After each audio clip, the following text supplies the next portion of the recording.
Hi guys, I am Simi. Welcome back to my channel. आज guys हम जो है वाटरफॉल ब्रेड वाला हेयर स्टाइल करेंगे, जो कि गर्ल्स पे बहुत ही अच्छा लगता है। तो इसके लिए पहले जो है हम यहाँ से हेयर ले लेंगे। इसको जो है 3 पार्ट्स में डिवाइड कर लेंगे।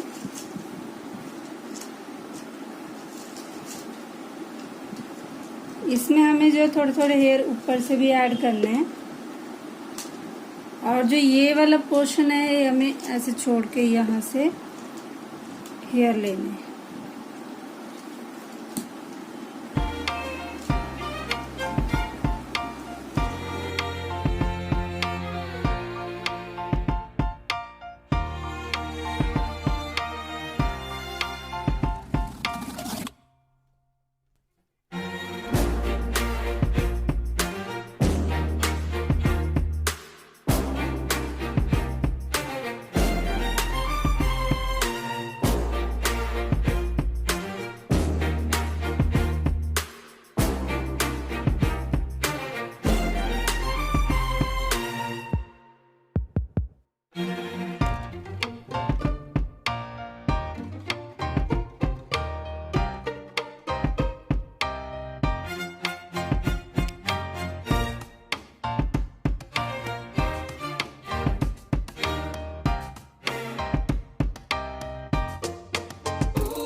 तो गाइस, आपको मेरा हेयर स्टाइल कैसा लगा कमेंट जरूर करें, और मेरे वीडियो को लाइक एंड सब्सक्राइब भी कर दीजिए। सब्सक्राइब के साथ जो बेल आइकन है उसे भी जरूर प्रेस करें।